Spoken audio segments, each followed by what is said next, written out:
Did you learn anything about the guys in that padded practice? Well, I think for the most part there wasn't a lot of hesitation, which was good to see.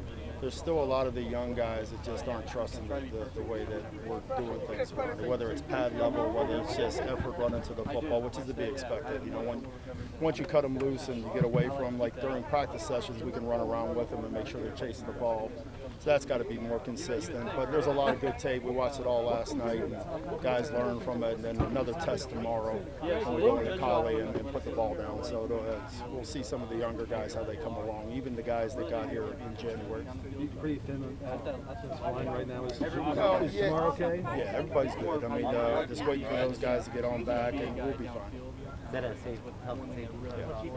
And just the speed.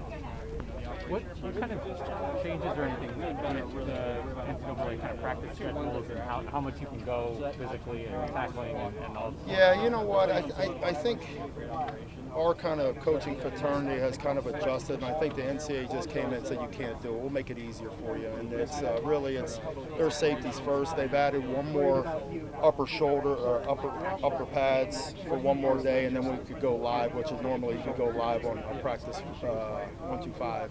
We had to go 6, and then they've limited the amount of times that we can physically bring people to the ground. So we only have 2 full scrimmages, and then less than 50% during practice. And so we're being smart with our guys. Really, it's the first 2 weeks at camp that we really have to see it, have to do it, and after that we start to get into finding out who our 2 deep is, and then being very smart as we lead in day 10 out from San Jose. So it's not such a major change where you say, hey, listen, but you have to be strategic because they only give you X amount of days, so you have to make sure they're spread out quite a bit. That's the difference.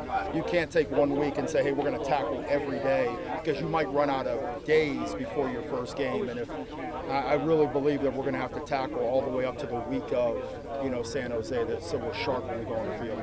With some of those interior guys out, how big of an opportunity is it for a guy like Stanley? Oh, it's great, man. Stanley had a great summer. I'm super fired up about him. He's done everything the right way. He just works. Vic has done a great job with him, and he's playing really, really well right now. And I'm really happy, man. He's got a smile on his face. He's letting his personality out a little bit more.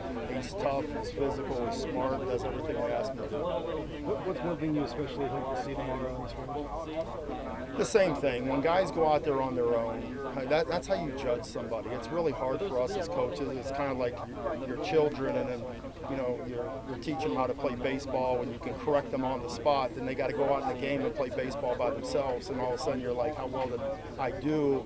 And I can't go on the field and help them right now. And that's what it comes down. But I tell the guys that if they keep their pad level down and they sprint and hit people, we can fix everything else. And I think that's probably the biggest, like the loafs and all the technical stuff that they're being taught. If that's a very, very low, we're happy. We know it's not going to be perfect, but I just want to see them just press the gas on everything that they do, even when they're wrong.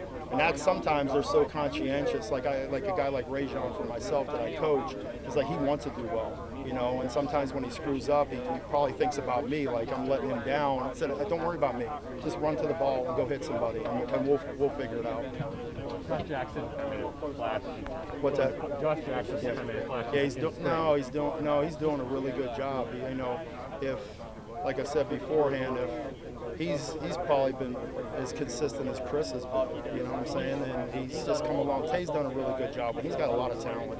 He's still a little bit, he's coming over, and he's a little bit still raw in terms of the position, just understanding football. He had a chance to be really, really good. He does. And Craig talked about kind of the safety numbers that you guys came in with and wanted to boost that. Where are you guys in that position? No, we're deep. No, we're deep at safety. And the cool part about this, some of our sub packages, some of those guys like the Chris Thompsons and some of the other guys are bigger body guys. So you can literally use them underneath if you need be. So you take a linebacker that might be 4'7" and bring a boundary safety, and like a guy like Chris who maybe is a high 4'5", and you get faster. that's where they're valuable. Is obviously they give, we see 2 tight ends versus Stanford. We'll see some other things, and we can use those bigger bodies in run support. And that's we had to address it because with Zay and Chase, they play a lot of plays, and they're entering their 40. That's a lot of shots on the body. So you just can't bank on those guys being with you all the time. So we addressed it, and Craig's done a great job of recruiting. That room's really, really solid right now. How do you feel like you guys defended as a 2-minute defense? Usually the emphasis is on 2-minute offense, but how do you feel like you guys did last year, and what are the talking points or teaching points for that? The biggest thing is getting a consistent pass rush and doing a good job of not playing so passive, in the back end. So, to me, but that, you're talking about last year's team.